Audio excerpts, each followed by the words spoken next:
부조와 선지자 제72장 압살롬의 반란. 다윗은 선지자 나단의 비유를 듣다가 저가 4배나 갚아 주어야 하리라고 무의식 중에 자기 자신에게 선고를 내렸다. 그는 자신의 선고에 따라 심판을 받아야 했다. 그의 아들 중 넷은 죽을 수밖에 없었고 그 각인의 상실은 아비의 죄악의 결과였다. 다윗은 장차 암놈의 치욕적인 죄를 형벌하지도 않고 책망하지도 않은 채 지나가게 놔뒀다. 율법은 가늠한 자에게 사형을 선고했다. 인도에 어긋난 암놈의 범죄는 그로 이중으로 유죄하게 만들었다. 그러나 자신의 죄에 대한 자책을 받은 다윗은 범죄자를 형벌할 수 없었다. 그처럼 더럽게 수치를 당한 누이의 당연한 보호자인 압살롬은 최후에 더욱 실수 없이 처치하기 위하여 만 2년 동안 자기의 복수심을 감추어 왔다. 왕의 아들들의 잔치에서 거나하게 취한 근친 상간의 죄를 저지른 암놈은 그의 아우의 명령에 따라 살해되었다. 이 중의 형벌이 다윗에게 주어졌다. 압살롬이 왕의 모든 아들을 죽이고 하나도 남기지 아니하였나이다는 무서운 기별이 그에게 전달되었고 왕은 곧 일어나서 그 옷을 찢고 땅에 엎드려지고 그 신복들도 다 옷을 찢고 모셔 선지라. 허겁지겁 예루살렘에 돌아온 왕의 아들들은 저희 아비에게 사실을 밝혀 암논만이 죽임을 당했다고 말했다. 그들이 대성통곡하니 왕과 그 모든 신복도 심히 통곡하니라. 그러나 압살롬은 그의 외할아버지 그수랑 달메에게로 도망하였다. 다윗의 다른 아들들처럼 암논은 이기적 방종에 몰두하였다. 암논은 하나님의 요구를 돌아보지 아니하고 그의 마음의 모든 욕망을 만족시키고자 노력하였다. 그가 크게 범죄하였음에도 하나님께서는 그에 대하여 오랫동안 참으셨다. 2년간 그에게 회개할 기회가 허락되었다. 그러나 그는 범죄하기를 계속했다. 무서운 형벌의 심판을 기다리다가 자신의 죄로 인하여 죽음에 넘어지고 말았다. 다윗은 암논의 범죄를 처벌하기를 게을리했다. 왕이요 아버지인 그의 불충실과 그 아들이 회개치 않은 까닭에 여호와께서는 사건들이 그 당연한 진로를 따르도록 허락하시고 압살롬을 제지하지 않으셨다.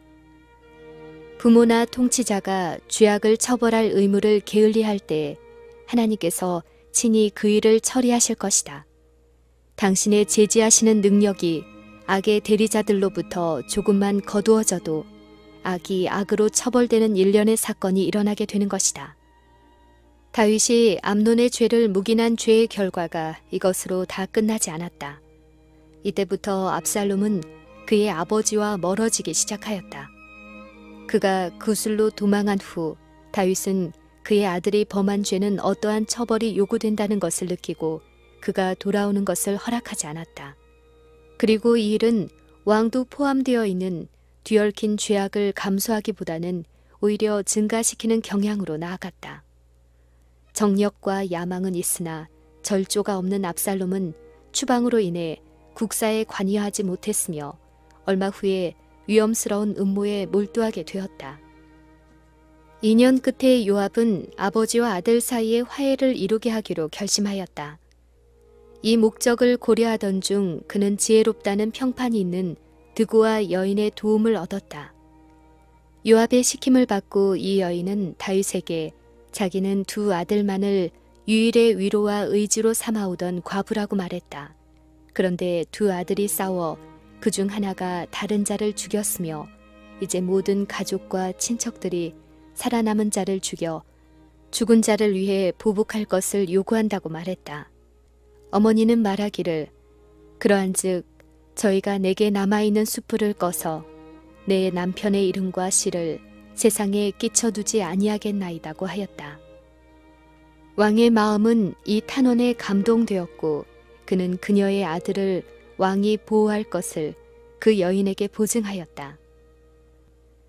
여인은 그로부터 젊은이의 안전에 대한 거듭된 약속을 얻어낸 후 왕이 추방한 아들을 다시 집으로 돌아오게 아니하는 것은 잘못이라고 선언하고 왕의 관용을 간청하였다. 그는 우리는 필경 죽으리니 땅에 쏟아진 물을 다시 모으지 못함 같을 것이오나 하나님은 생명을 빼앗지 아니하시고 방책을 세우사 내쫓긴 자로 하나님께 버린 자가 되지 않게 하시나이다. 라고 말했다. 거칠은 무사인 요압에게서 나온 죄인을 향한 이처럼 부드럽고 감명적인 하나님의 사랑에 대한 묘사는 이스라엘 사람들이 구속의 대진리를 익숙히 알고 있다는 현저한 증거였다. 하나님의 자비에 대한 자신의 필요를 느낀 왕은 이 호소를 거절할 수 없었다. 요압에게 가서 소년 압살롬을 데려오라고 명령하였다. 압살롬은 예루살렘에 돌아올 허락을 받았으나 궁전에 나타나거나 그의 아버지를 만날 수는 없었다. 다윗은 자녀들에 대하여 방종한 악의 결과를 보기 시작하였고 이 아름답고 타고난 재능을 가진 아들을 매우 사랑하는 까닭에 압살롬과 백성들 양편 모두에게 이와 같은 범죄를 미워해야 한다는 교훈을 줄 필요를 느꼈다. 압살롬은 2년간 자기의 집에 살았으나 궁전에서는 추방되었다.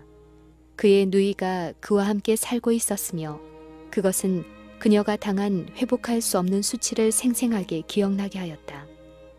백성들의 판단으로는 왕자가 범죄자라기보다 차라리 영웅이었다. 이런 이점을 가지고 그는 백성의 마음을 얻고자 노력하였다.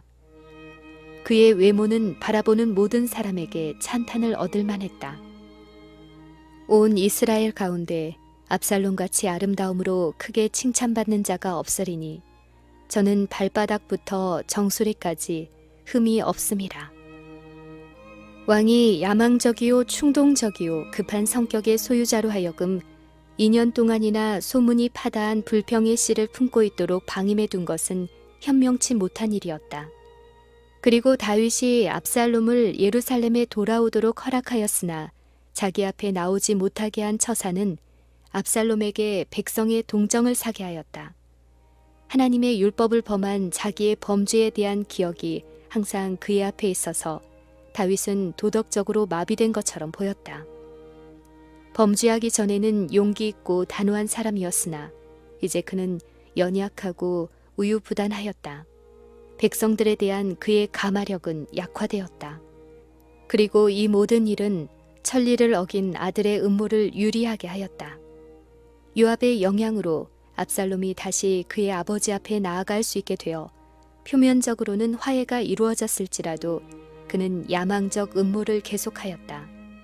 압살롬은 이제 거의 왕자다운 위엄을 갖추어 병거와 말들과 그의 앞에 달리는 자 50명을 가졌다. 한편 왕은 더욱 은퇴하여 항거하려는 소망으로 기울어지고 압살롬은 부지런히 백성들의 총애를 구하였다. 다윗의 귀찮아하고 우유부단하게 하는 영향이 그의 신하들에게까지 확대되어서 재판 업무에도 태만과 지체하는 일이 두드러지게 나타났다. 압살롬은 교활하게 모든 불만의 원인을 자신에게 이익이 되도록 하였다. 풍채가 늠름한 이 사람은 날마다 성문에 나타났는데 그곳에는 저희 억울함을 시정해 주기를 기다리는 간청자들의 무리가 있었다. 압살롬은 그 무리와 섞여 그들의 불평의 호소를 듣고 그들의 고통에 동정을 표시하고 정부의 무능을 한탄하였다. 이와 같이 이스라엘 사람의 이야기를 들은 왕자는 네 일이 옳고 바르다마는 네 송사를 들을 사람을 왕께서 세우지 아니하셨다고 대답하고 덧붙여 말하기를 내가 이 땅에서 재판관이 되고 누구든지 송사나 재판할 일이 있어 내게로 오는 자에게 내가 공의를 베풀기를 원하노라 하고 사람이 가까이 와서 절하려 하면 압살롬이 손을 펴서 그 사람을 붙들고 입을 맞추었다. 왕자의 교활한 암시에 선동을 받아 정부에 대한 불만이 빨리 유포되었다. 모든 사람의 입술에는 압살롬을 칭찬하는 말이 있었다. 일반적으로 그를 나라의 후사로 알고 있었으며 백성들은 그가 이 높은 신분에 처할 만하다고 자랑스럽게 그를 바라보았고 그를 보좌에 앉히려는 열망이 불타올랐다. 압살롬이 이스라엘의 마음을 도적하니라. 그러나 아들에 대한 애정에 눈먼 왕은 조금도 의심하지 않았다. 압살롬이 받은 왕자다운 위엄을 다윗은 그의 궁정의 명예, 즉 화해에 대한 기쁨의 표시가 된다고 생각하였다.